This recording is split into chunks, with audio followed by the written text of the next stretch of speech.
The First Passover. Yahweh spoke to Moses, I will bring one last plague on Egypt. This time Pharaoh will surely let my people go. He will drive them in haste from his country. Moses came before Pharaoh one last time. He had no fear of death, nor did he ask Pharaoh again to set the Hebrews free. Instead, he told him what was about to happen. Tonight, at midnight, Yahweh will pass over the land of Egypt.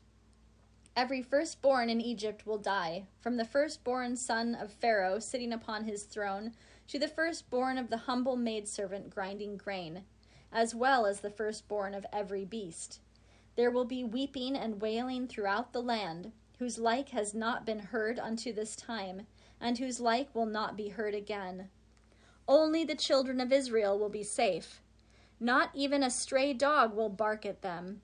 This will prove that it is no accident. Yahweh can tell the difference between Egypt and Israel. Your subjects will come running to me. They will go down on their knees and beg me to take my people out of Egypt, and I will. Moses did not wait to hear Pharaoh's answer. He turned around after speaking these words and walked away without looking back.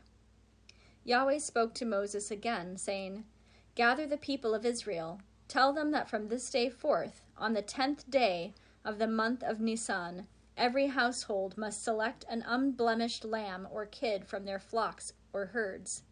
On the afternoon of the 14th day of the month, they are to slaughter it. Sprinkle some of its blood on the doorposts and on the lintel of the house, where each lamb is to be eaten. It must not be boiled or partly cooked.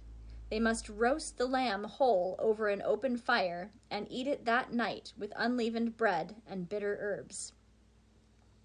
This is how you are to eat it, with your belt bound tightly around your waist, with sandals on your feet, and with your staff in your hand, as if you were preparing to go on a long journey.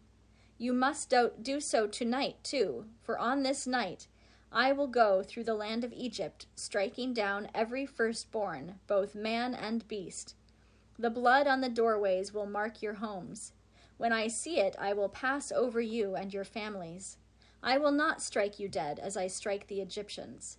You will remember this day forever and celebrate it as a festival of deliverance for generations to come. For 7 days you must eat only unleavened bread. You must cleanse your houses of all leavening as well.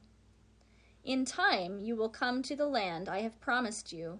Your children will ask, What is this you are doing? You must explain to them, It is the Passover sacrifice to Yahweh, a reminder of when he passed over the houses of our people in Egypt. He struck down the Egyptians, but he protected us. Moses and Aaron gathered the people of Israel together to give them these instructions. They told them to prepare for a long journey, for they were surely going to leave Egypt that night. The people of Israel prayed to Yahweh with Moses and Aaron. Then they hurried to their homes to get ready for the events to come. Yahweh fulfilled his promise. That night he struck down every firstborn in the land of Egypt, high and low, from Pharaoh's firstborn son to the firstborn sons of the prisoners sitting in the dungeons. The firstborn of every animal also perished. A great wailing arose throughout Egypt, for there was not a family in the land that did not lose a beloved father, brother, or son. Pharaoh awoke in the night to the sound of weeping. His heir, the crown prince, lay dead. Fearing for his own life, he sent for Moses and Aaron.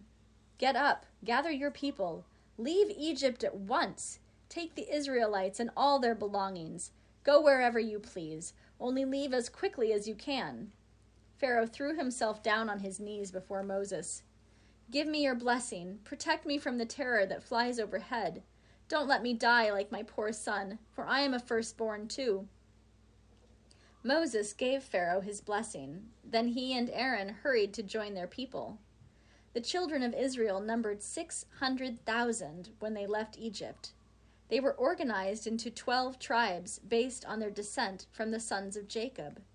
These tribes were those of Reuben, Simon, Levi, Judah, Zebulun, Issachar, Dan, Gad, Asher, Naphtali, Benjamin, and the two half-tribes, Ephraim and Manasseh, descended from the two sons of Joseph. A large group of people of other nationalities went with them, for people from all different lands worked as slaves in Egypt. These people had seen the power of Yahweh working through Moses. They wished to link their destinies with those of their Hebrew neighbors. This vast multitude followed the banners of the tribes from the city of Ramses to the town of Succoth on the borders of Egypt. They walked on foot, driving their flocks and herds before them, carrying everything they possessed on their backs. They left in such haste that the bread they prepared did not have time to bake, so they wrapped their unleavened dough in their cloaks and took it with them.